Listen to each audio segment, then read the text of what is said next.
Welcome back to the adventure. Try and fly photography. We got challenge 1 done. Challenge 2 is coming at you. Yeah, I can rhyme sometimes. Stick around. Okay.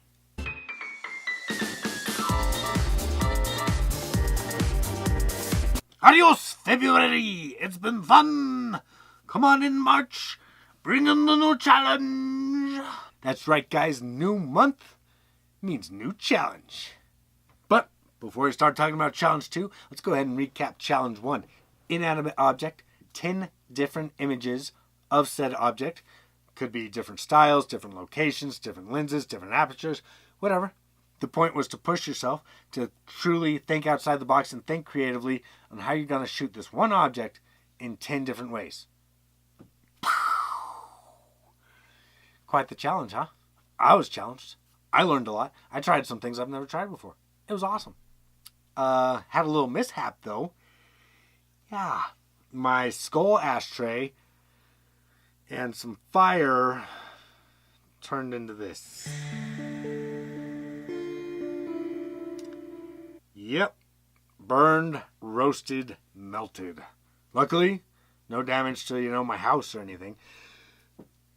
But the skull did not survive. So, unfortunately, I had to cheat and get a second object, unfortunately. But I did stick with an ashtray. And this one is a zombie. Blah. I want brain. Blah. Blah. Sorry, getting close to dinner. Talking about zombies. Kind of hungry.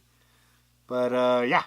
I did not recreate all the fire images with the zombie because I didn't want him to turn into the skull and be melted, and then where would I be? So, before I start yammering on and put you all to sleep, let's take a look at the montage. Here we go. Play. Hit play. Thank you.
Alright guys, hope you enjoyed the little montage. So now time to start critiquing. Sorry, got a little cold, had to put the jacket on. That way I'm not running the heater. Alright guys, I don't want to go too much into detail on how I did all of these shots. But we'll start with this firewall one with the skull and the bird bath.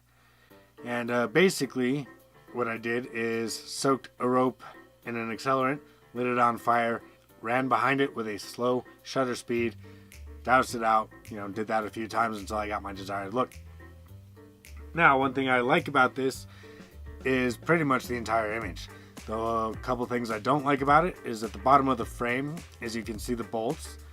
You can't see the entire skull. It's cut off a little bit on his chin. As far as the fire turns out, I do like that. I love the different intensities, the different flames.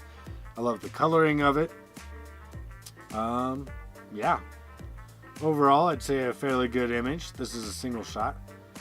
And yeah, on to the next one, I suppose. So I like the composition of this one a little bit better.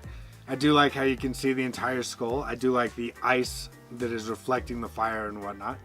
I actually do like the fact that it's super bright and intense fire on the left, and it kind of teeters out on the right, and you get more of the back flames and the negative space and the blacks and all that on the right hand side. I think the leaves and the snow are a little bit distracting, and especially the leaf on the bottom of the bird bath. I think with a crop, I think if I zoomed in, so to speak, or cropped in, and it's more just about the skull and the fire, I think this would be awesome. Alrighty guys, so this I captured at the death of the skull, unfortunately. I poured a little bit of accelerant into the top of the ashtray, lit it on fire, and got carried away just taking photo after photo after photo. So that's how the skull melted. So this is the aftermath of the death of the skull. Shot this with a macro extender tube on my lens. I don't often shoot macro, but I think it kind of works for this one. I really like the destruction in the right eyeball of the skull, or the left side of the frame. I do like the discoloration, the yellowish brownish.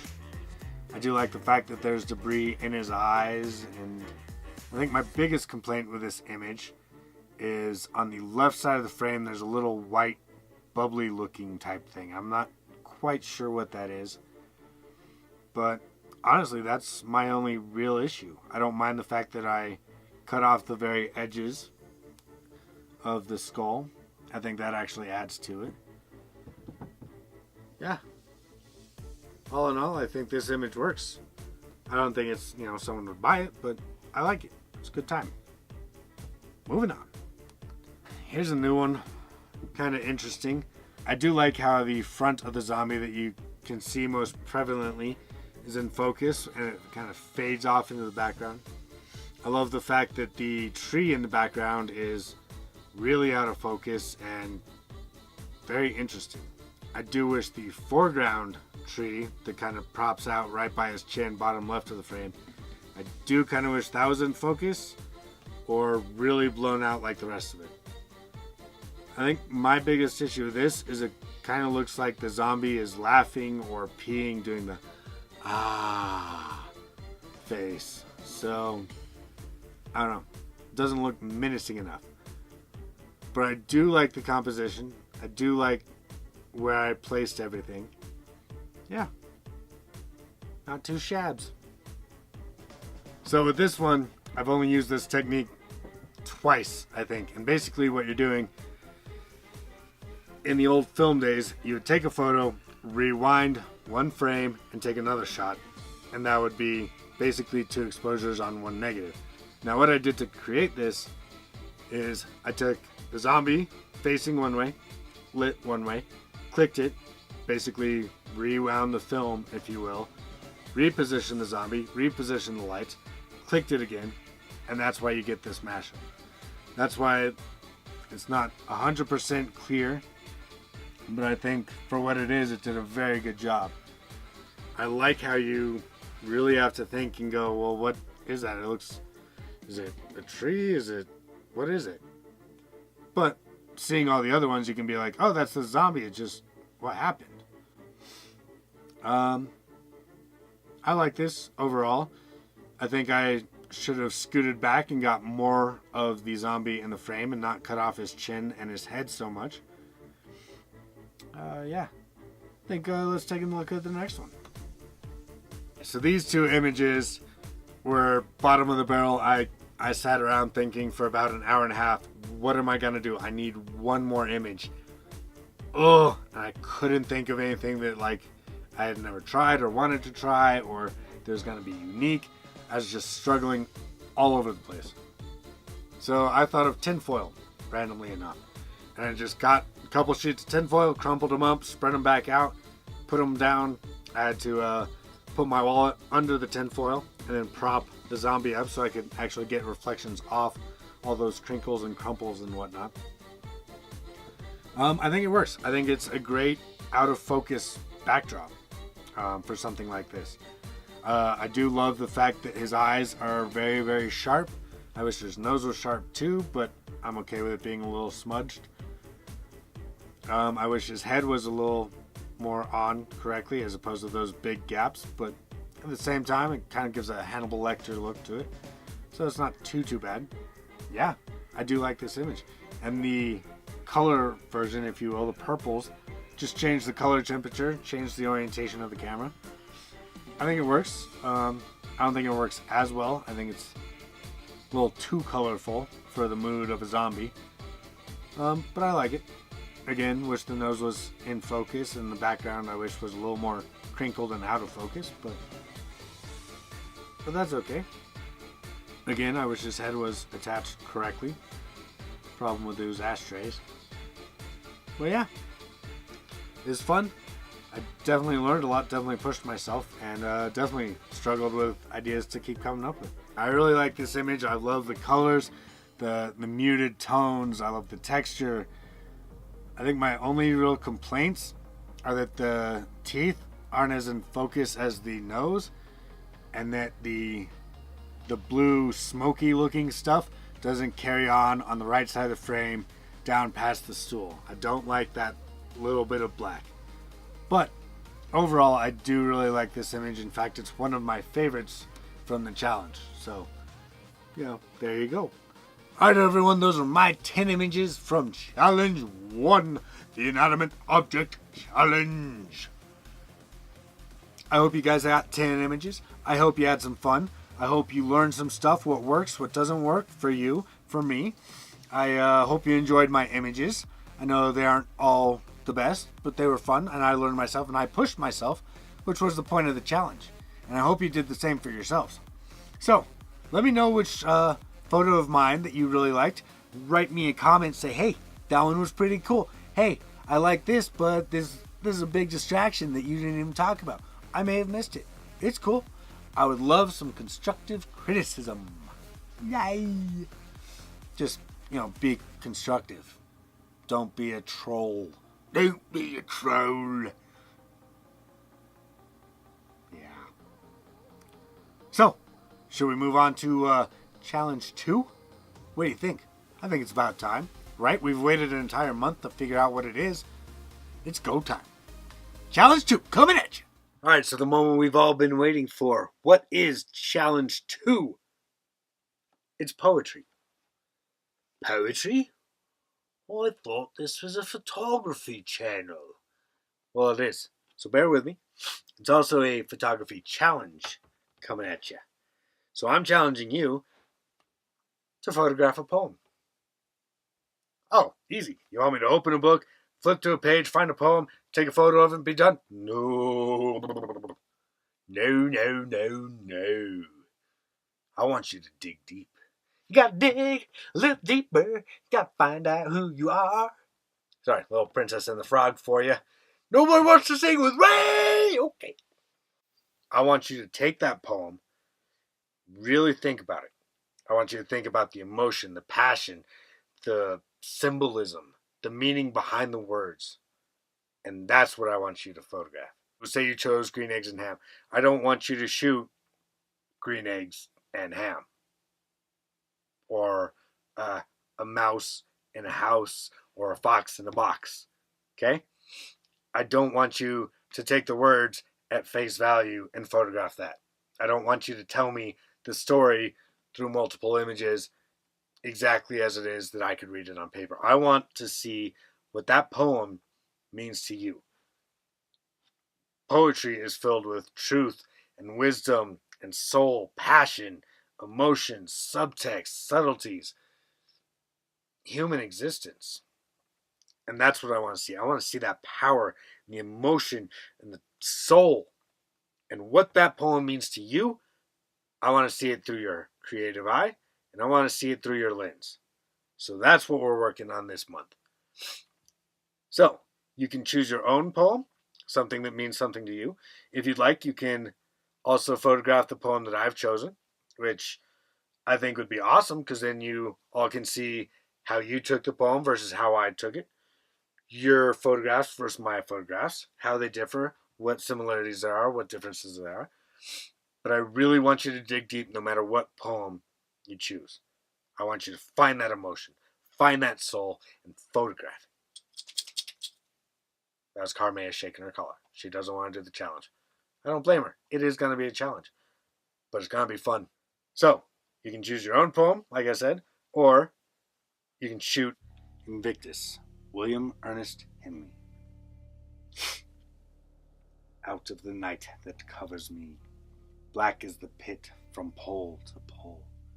I think whatever gods may be for my unconquerable soul. In the fell clutch of circumstance, I have not winced nor cried aloud. Under my bludgeonings of chance, my head is bloody, but unbowed. Beyond this place of wrath and tears looms but the horror of the shade, and yet the menace of the years finds and shall find me unafraid. It matters not how strait the gate, how charged with punishments the scroll. I am the master of my fate. I am the captain of my soul. So let's get out there. Let's start shooting. I want you to find the depth, find that emotion, find that power behind the words that are on that paper. That's how poetry and photography come together. So, just like all the other challenges, we have 1 month to do this. So we'll reconvene here on YouTube. I will show you the images that I've got. I'll walk you through some of them, what they mean to me, how I chose to shoot them, some of the technical aspects as well. And then I'll present you with challenge 3. What's it gonna be? You don't got to worry about that because you got a month to worry about this one. So find a poem, shoot my poem, but get out there, shoot, find that passion. And until next time, keep shooting. Thanks for coming, friends. Wah!